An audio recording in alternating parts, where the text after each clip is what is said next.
The fastest way to make a bad decision is to celebrate before you understand what you're destroying. That was the thought running through my head when I watched the HOA president smile as she handed me a certified letter demanding $50,000 because my ranch dam supposedly blocked community water lines. Her name was Victoria Hayes, president of Redstone Ridge HOA, and she stood at the end of my gravel driveway dressed like she already owned every acre around my ranch. She never bothered asking why the dam had been there for more than 80 years. She never asked what it actually did. She only cared that a developer had convinced the neighborhood the old earthen structure ruined the view from several expensive homes overlooking the pond. According to her letter, I had 72 hours to pay the fine or face additional penalties every single day until the dam was removed. I didn't argue. I didn't raise my voice. I simply thanked her for delivering the paperwork herself, wished her a pleasant afternoon, and watched her luxury SUV disappear through my front gate. My grandfather taught me something when I was 10 years old while we repaired a wooden spillway after a spring storm. He said a man who truly owns his land never rushes to prove he's right. He lets the records do the talking. That lesson had protected 4 generations of the Caldwell family, and it wasn't about to fail me now. My name is Ethan Caldwell. I'm 48 years old, and my family has worked this Texas ranch since my great-grandfather bought the original 340 acres after returning from World War II. Every fence, every stock pond, every windmill, and every foot of that old dam carried a story someone in my family had lived. The pond watered our cattle during dry summers, slowed runoff after heavy rain, and quietly kept the lower valley from flooding whenever storms rolled across the county. Most people only saw an old dirt dam. They never noticed what happened because it existed. I carried Victoria's letter into my office, spread it across my grandfather's oak desk, and read every line twice. Something immediately felt wrong.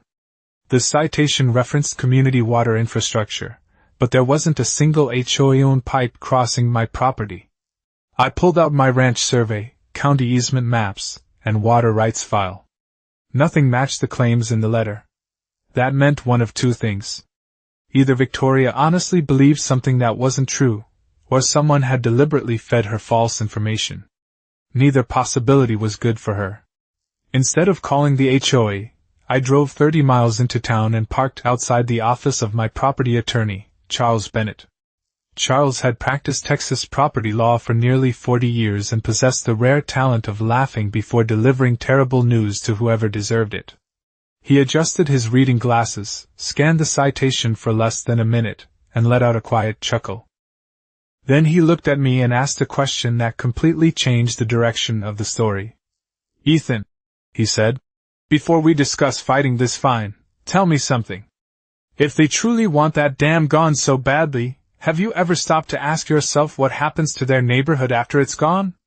Ethan's question stayed in my head the entire drive back to the ranch because Charles Bennett was not the kind of lawyer who asked questions without already knowing where they led.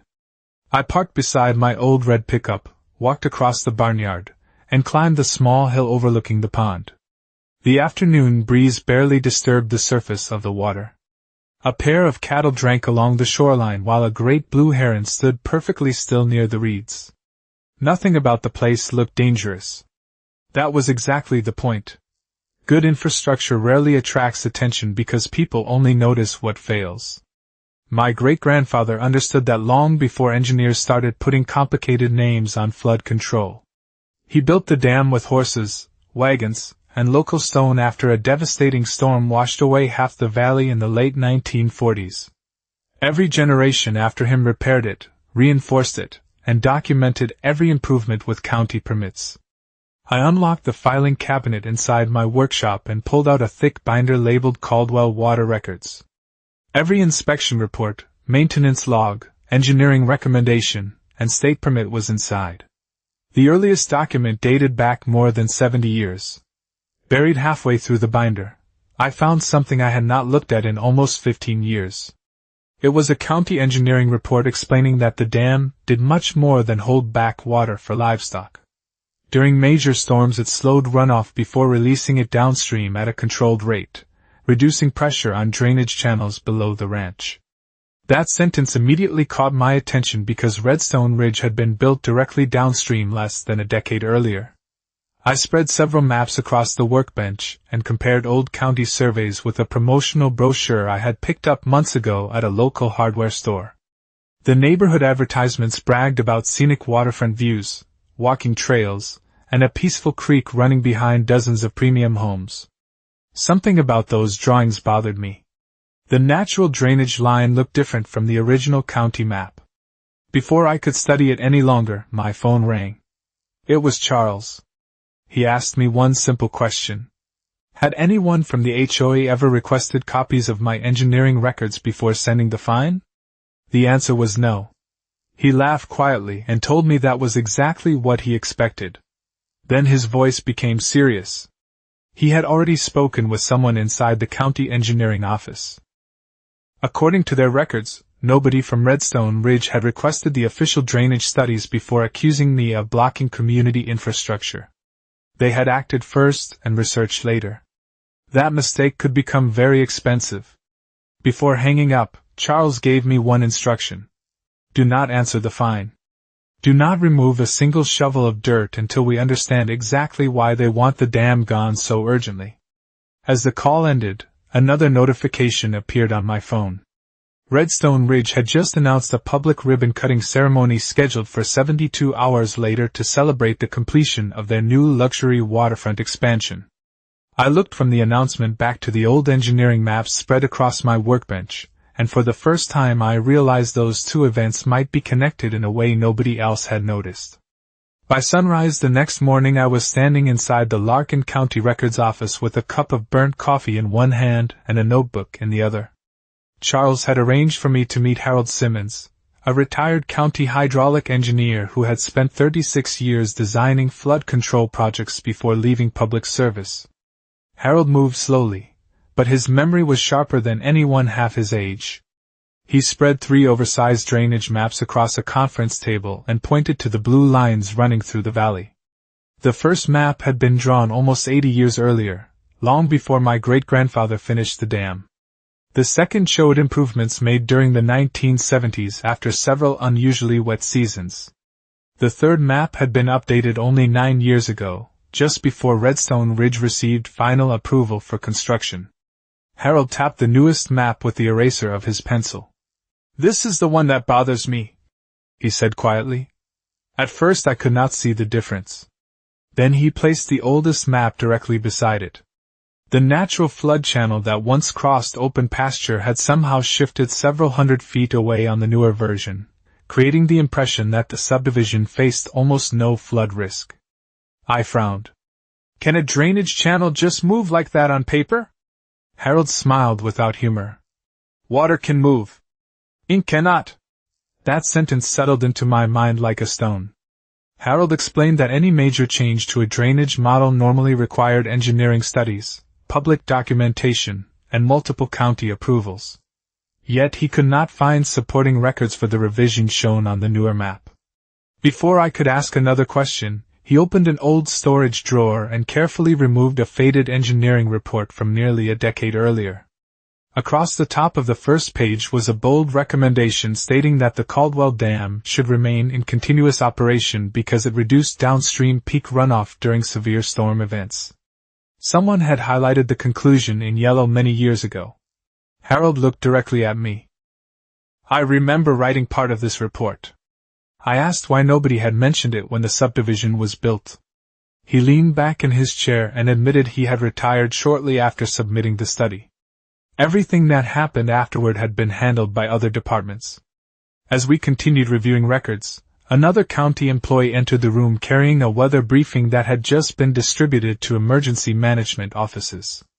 A large storm system was expected to move across central Texas within the next several days, bringing the heaviest rainfall forecast of the season. Harold glanced at the report, then back at the drainage maps. He did not look frightened. He looked concerned. "Timing like this makes people wish they had asked better questions," he muttered. On my drive home I passed the entrance to Redstone Ridge. Workers were hanging banners announcing the grand opening celebration, while landscapers planted fresh flowers beside decorative stone signs. Victoria stood near the clubhouse directing contractors with the confidence of someone convinced every obstacle had already been removed. She noticed my truck, smiled, and gave a small wave as though the outcome had already been decided. I returned the gesture without slowing down because there was still one mystery nobody had answered.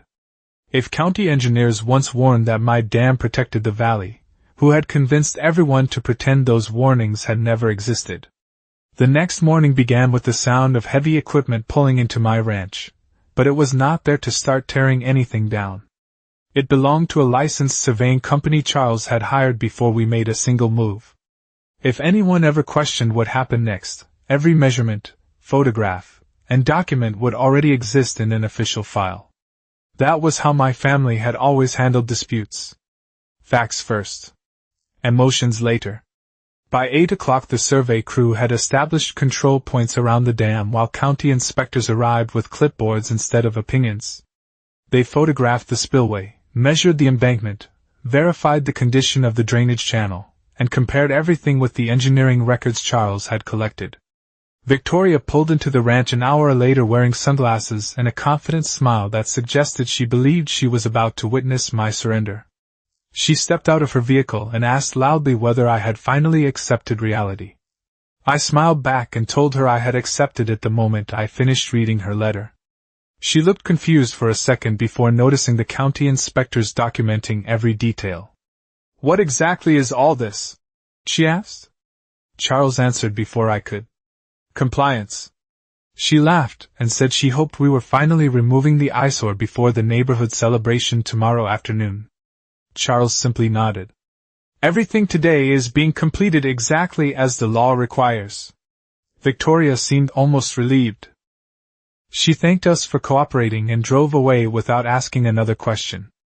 As soon as her vehicle disappeared beyond the front gate, another pickup truck rolled onto the property carrying a representative from the Texas Water Development Board. His name was Michael Dawson, a civil engineer who specialized in watershed management. Charles had requested his presence after reviewing the county records. Michael spent nearly 2 hours inspecting the dam before signing several forms and handing me a permit authorizing its legal removal under state supervision. Every signature had been completed. Every notification requirement had been satisfied. Every agency with jurisdiction had received advance notice. Charles looked at me and quietly said, "If you choose to proceed now, nobody can honestly claim you acted outside the law." I stared across the pond that my family had cared for across 4 generations. Removing the dam was not something I wanted to do. But someone had demanded it, fined me for refusing, and now every legal requirement they insisted upon had been fulfilled. I climbed into the excavator shortly after noon. Michael monitored the operation while county inspectors recorded every stage with photographs and timestamps. The work moved surprisingly fast because the old structure had been designed with controlled removal points during major repairs decades earlier. Within 2 hours the final section had been carefully opened, allowing the water to begin following its original natural course exactly as the engineering plans intended. There was no dramatic collapse, no chaos, only the steady sound of flowing water returning to a channel that had existed long before anyone built luxury homes nearby. As I shut down the excavator, dark clouds gathered along the western horizon. Michael checked the weather radar on his tablet and quietly whistled. "That storm accelerated," he said. "It looks like it will arrive tonight instead of tomorrow." Charles folded the permit into his briefcase, glanced toward the distant rooftops of Redstone Ridge, and said something that made every person standing there fall silent. "I hope whoever approved that subdivision remembered to read the original drainage report." Rain reached the ranch just after sunset, arriving in long steady bands that drummed against the metal roof of my barn. I sat at my kitchen table watching weather radar while Charles remained on the phone with county emergency officials. Michael Dawson had not exaggerated. The storm cell had intensified throughout the afternoon, and every forecast now predicted several inches of rainfall before sunrise. I felt strangely calm because there was nothing left for me to decide. Every action had been documented, every permit had been approved, and every government agency with authority over the watershed had signed the necessary paperwork before a single bucket of dirt had been moved. Around midnight I stepped onto my front porch with a flashlight. Water rushed through the restored natural channel exactly as the engineering plans predicted. It moved quickly but remained inside the boundaries that had existed long before the subdivision was built. Then my phone began vibrating. The first alert came from the county emergency notification system warning drivers to avoid low water crossings. Minutes later another message appeared from a neighbor who lived several miles downstream. He simply wrote, "Something is happening near Redstone Ridge." By dawn the rain had finally weakened. I drove toward town with Charles following behind me. Long before we reached the subdivision entrance, we saw flashing emergency vehicles directing traffic away from several streets. Water covered portions of the main entrance road, and crews were placing barricades around flooded intersections. Residents stood on sidewalks watching public works employees inspect storm drains that struggled to keep up with the runoff. No homes had been swept away, no one appeared injured, but the carefully landscaped neighborhood looked nothing like the polished community shown in its advertising brochures. Victoria stood beside the clubhouse speaking rapidly with county officials while television news crews pointed cameras toward the flooded greenbelt behind several premium lots. She noticed my truck and immediately walked toward us. "Look what happened after you removed that dam," she said, her voice filled with frustration. Before I could answer, Michael Dawson stepped out of another county vehicle carrying a waterproof folder. He calmly introduced himself, explained that he had supervised the removal under state authorization, and confirmed that the water was now following the original historic drainage route exactly as documented in official county records. One county engineer unfolded an old survey map across the hood of his truck. Another compared it with newer development plans. The expressions on their faces changed almost immediately. They were no longer studying the storm. They were studying paperwork. News reporters noticed the maps and shifted their cameras away from the flooded streets toward the growing circle of engineers and officials. Victoria watched them with growing uncertainty. She had expected the story to become about my ranch. Instead, every question from the reporters focused on why homes had been approved inside an area identified on older county records as part of a historic flood corridor. Michael quietly turned to me and said, "The rain did not create today's problem. It only revealed it." Charles closed his briefcase with a satisfied smile because he understood something the rest of the crowd had not realized yet. The real storm was no longer falling from the sky. It was about to begin inside the county records office, where decades of engineering reports, approval documents, and forgotten signatures were waiting for someone to finally read them. The county investigation began less than 24 hours after the floodwaters started receding, and the atmosphere inside the Larkin County Administration building felt nothing like the calm government offices I had visited for years. Engineers carried rolled maps under their arms. Surveyors moved between conference rooms with stacks of aerial photographs. Attorneys filled every available seat.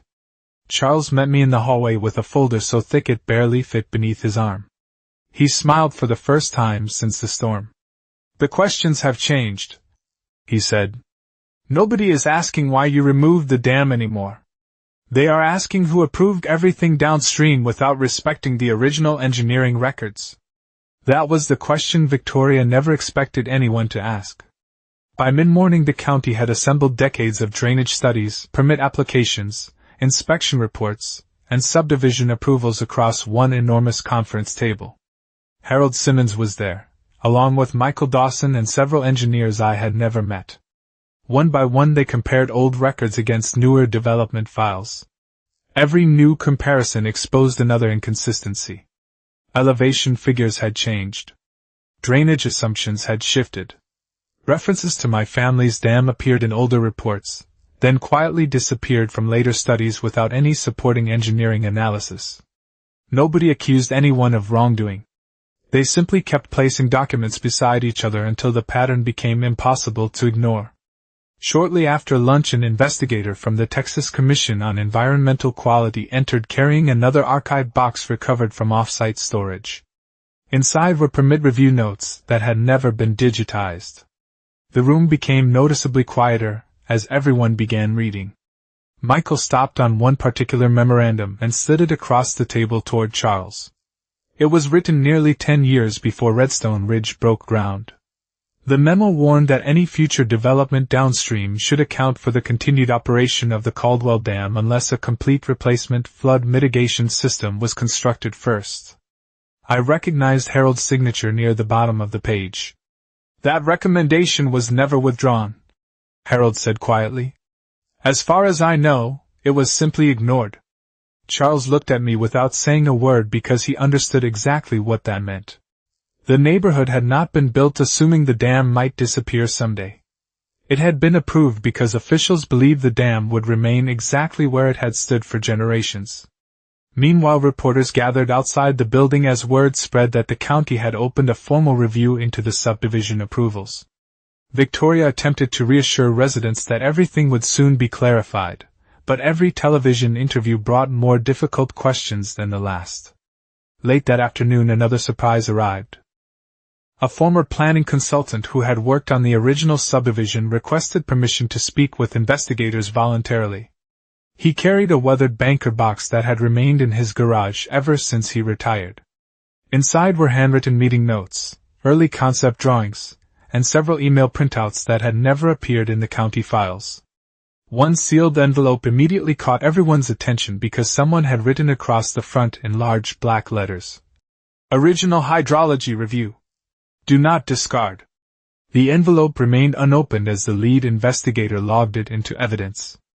Charles leaned toward me and whispered, "If what I think is inside that file is actually there, this case is about to stop being an argument over a dam and become an investigation into how an entire subdivision was approved in the first place." The sealed envelope was opened the following morning in a county hearing room with representatives from 3 state agencies, county engineers, planning officials, and attorneys seated around a long oak table. Charles and I sat quietly against the back wall because there was nothing left for us to argue. The documents would speak for themselves. The lead investigator carefully removed a stack of engineering reports, handwritten review notes, and an original hydrology analysis dated nearly a year before Redstone Ridge received final approval. Harold adjusted his glasses as he read the first page. Halfway through the report, he slowly lowered the papers onto the table and looked directly at the county commissioners. "This is the study we submitted," he said. "This is not the version that appears in the subdivision approval file." The room became completely silent. The original report concluded that any downstream residential development required either the permanent preservation of the Caldwell Dam or construction of an engineered flood retention system capable of replacing its storage capacity. Neither recommendation appeared in the final approval documents. Instead, someone had inserted a revised summary stating that no significant upstream flood control dependency existed. Every engineer in the room immediately recognized the difference. It was not a minor editing change. It completely reversed the technical conclusion. Nobody spoke for several long seconds. Finally, one commissioner asked the question everyone had been thinking. "Who authorized this revision?" Unfortunately, the signature block on the replacement summary contained only initials instead of a full name. The county attorney immediately requested a formal forensic review of every document connected to the subdivision approval. Before the meeting ended, another unexpected discovery emerged. The original property deeds for my ranch included a recorded watershed easement dating back more than 70 years. Charles had suspected it existed but had never located the certified copy until that morning. The easement recognized the Caldwell family as the legal managers of the historic flood control structure and acknowledged its role in protecting downstream drainage conditions. It did not give me authority over anyone else's property, but it proved that government agencies had officially recognized the dam's public drainage function decades before the subdivision ever existed. Charles smiled and whispered, "This deed changes everything." By that afternoon, the Texas Attorney General's office announced it was joining the investigation to determine whether false or misleading information had been used during the permitting process. News helicopters circled above the county administration building while reporters interviewed engineers instead of politicians. Victoria arrived with legal counsel but declined every interview after learning the Attorney General had requested copies of all HOA correspondence concerning my property. Residents who had once applauded the fines now demanded emergency community meetings and complete disclosure of every decision the board had made during the past several years. As Charles and I walked toward the parking lot, he handed me a certified copy of the old watershed easement. My great-grandfather's signature appeared beside the county seal, preserved in dark ink despite the passing decades. I folded the document carefully and placed it inside my briefcase. Then Charles looked back toward the courthouse and quietly said, "The investigation has finally reached the point where the truth cannot be negotiated anymore. From this moment forward, every answer will come from sworn testimony, official records, and people who thought nobody would ever compare the original files with the ones they left behind." Over the next 2 weeks the investigation moved faster than anyone in the county could remember. Every agency seemed to be asking the same question from a different angle, and every answer pointed back to the same collection of paperwork. The Texas Attorney General's investigators interviewed engineers, planning officials, consultants, and former members of the development team under sworn statements. County surveyors compared original field notes with digital records. Independent hydrologists recreated the drainage models from scratch using current elevation data and historic surveys. Their conclusions matched the engineering report my family had preserved for decades almost exactly. The Caldwell Dam had never been an obstacle to public safety. It had been one of the valley's most important flood control features. Redstone Ridge residents packed the community clubhouse for an emergency HOA meeting unlike any the neighborhood had ever experienced. Instead of discussing landscaping or architectural guidelines, homeowners demanded explanations for the fines, the flood, and the growing list of official investigations. Victoria sat at the front table with her attorney beside her, but for the first time since I had met her she no longer looked confident. One homeowner stood and asked why the board had never disclosed the historic engineering studies. Another asked why the HOA had pressured me to remove a structure that county records described as critical flood infrastructure. The questions kept coming until several board members quietly announced their resignations before the meeting even ended. Within days the county suspended approvals for every remaining phase of the development, while engineers completed a comprehensive safety review. Construction equipment disappeared from vacant lots almost overnight. Sales offices closed. Promotional signs advertising future waterfront homes were removed. Charles called me late one afternoon with another update that sounded almost unbelievable. Investigators had confirmed that the revised hydrology summary inserted into the subdivision approval package had never been supported by the original engineering team. The document had become the center of the entire investigation because it altered the foundation upon which later approvals had relied. Whether the changes resulted from negligence or something more serious would be determined through the legal process, but the original technical conclusions had finally been restored to the official record. A few days later I received an invitation to attend a public county meeting where the final engineering findings would be presented. Harold Simmons stood at the podium with several younger engineers beside him. He spoke calmly, never criticizing anyone personally. He simply explained how floodplains work, how historic infrastructure protects downstream communities, and why engineering records exist to preserve institutional knowledge across generations.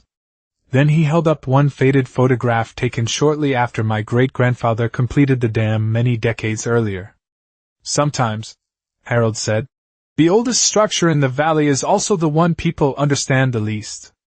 Nobody applauded immediately because the room was too quiet. People were looking at that photograph differently now. They were no longer seeing an aging ranch dam. They were seeing a piece of infrastructure that had quietly protected thousands of lives and millions of dollars in property without asking for recognition. As the meeting ended, the county commissioners voted unanimously to begin planning a permanent flood mitigation project for the valley, and one commissioner looked directly toward me before saying something I never expected to hear from a public official. "Mr. Caldwell, your family preserved this watershed for generations. The county intends to make certain we never forget why." 6 months later I stood on the same hill where my grandfather had once taught me that good records outlast loud arguments. The old earthen dam was gone, just as the HOA had demanded, but the valley was changing once again. After months of engineering studies, public hearings, and unanimous county approval, construction had begun on a modern flood control structure designed by the Texas Water Development Board. Unlike the old dam, this one would meet current engineering standards while preserving the natural watershed my family had protected for generations. The county invited me to attend the groundbreaking, not because I had won a lawsuit, but because every official involved agreed that the Caldwell family's records had prevented the truth from disappearing forever. Charles stood beside me wearing the same weathered boots he had worn throughout the entire case. He quietly handed me one final document. The county had officially dismissed every HOA fine, declared the enforcement actions legally unsupported, and recorded the decision permanently in the public record. My property title remained completely clear. A separate civil agreement required the HOA's insurance carrier to reimburse my legal expenses and contribute toward restoration work throughout the watershed. The money never mattered much to me. Seeing the official record corrected mattered far more. Redstone Ridge looked different now as well. A newly elected board made up entirely of homeowners had replaced the previous leadership.